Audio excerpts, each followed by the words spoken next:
उल्टा चोर कोतवाल को डांटे। ये कहावत बिल्कुल सटीक बैठती है हमारे पड़ोसी पाकिस्तान पर। और ये मैं आज क्यों कह रहा हूं, उसके लिए पहले देखो ये सर्कुलर। पाकिस्तानी फॉरेन ऑफिस की तरफ से अपने दूतावासों को हर साल की तरह इस बार भी 27 अक्टूबर को कश्मीर ब्लैक डे मनाने का फरमान जारी हुआ है। कश्मीरियों के लिए ये डे ब्लैक हो या ना हो, लेकिन पाकिस्तान के लिए तो ये दिन सच में बड़ा काला है, इसमें कोई शक नहीं। आफ्टर ऑल इसी दिन तो पाकिस्तानी आतंकियों की कब्रें खोदने के लिए हमारी भारतीय फौज ने अपने कदम श्रीनगर पर रखे थे। और उसी घटना को यादगार बनाने के लिए इस दिन को हर साल हम इन्फेंट्री डे के तौर पर मनाते हैं।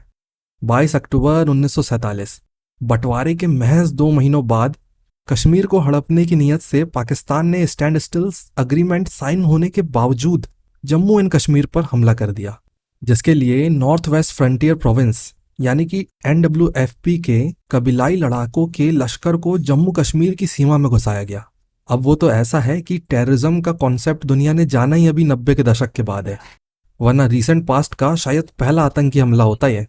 अब चूंकि महाराजा हरि सिंह ने इंडिपेंडेंट रहना चुना था, इस हमले का पहला सामना करना था जम्मू कश्मीर की स्टेट फोर्सेस को, लेकिन वो भी इस हमले से कश्मीर को ज्यादा देर डिफेंड न कर सकी। कबीलाई लश्कर तेजी से आगे की तरफ बढ़ रहे थे। तब जाके महाराजा को रियलाइज हुआ कि उन्होंने कितना बड़ा ब्लंडर कर दिया है।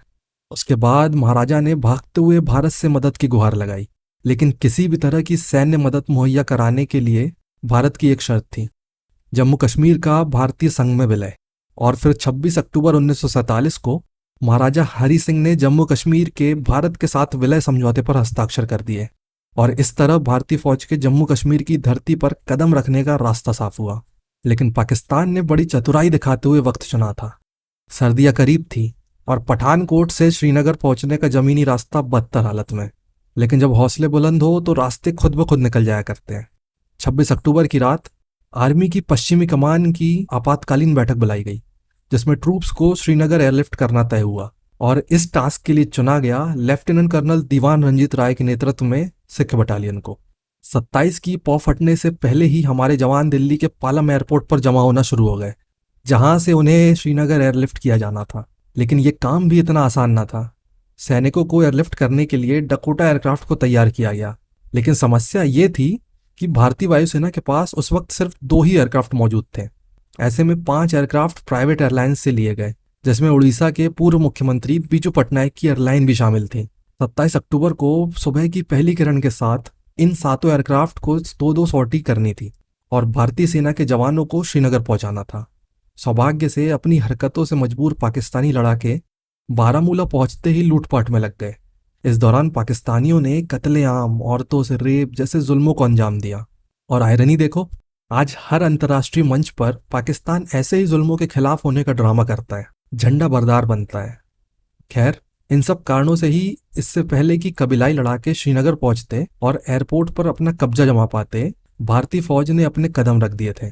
इसके बाद अगले कई महीनों तक चले अलग अलग ऑपरेशंस और ऑफेंसेस में या तो पाकिस्तानी घुसपैठिए हमारी बहादुर फौज के हाथों मारे गए, या पीछे उस पोजीशन तक खदेड़ दिए गए जहां पर मौजूदा लाइन ऑफ कंट्रोल स्थित है। कहा जाता है अगर वक्त रहते हमारे जवान श्रीनगर ना पहुंचते तो श्रीनगर की एयरफील्ड पाकिस्तानी घुसपैठियों के हाथों में जा सकती थी और भारत को मजबूरन जमीनी रास्ता लेना पड़ता, जिसका मतलब था लड़ाई में दुश्मन को क्रूशियल टाइम दे देना, जिसमें पाकिस्तान घाटी में अपनी पोजीशन रीइंफोर्स करता और भारत के लिए घुसपैठियों को घाटी से निकाल पाना शायद नामुमकिन हो जाता। लेकिन हमारी जाबाज फौज ने पाकिस्तान के हर मंसूबों पर पानी फेर दिया और पाकिस्तान के लिए इस दिन को काला बना दिया। नतीजा ये है कि आज 74 साल बाद भी हर दूसरे दिन किसी न किसी फोरम पर पाकिस्तान कश्मीर के नाम पर रोता हुआ पाया जाता है। आइए आज 27 अक्टूबर के इस दिन को हमारे भारतीय सैनिकों के अदम्य साहस को मिलकर नमन करते हैं। जय हिंद, वंदे मातरम।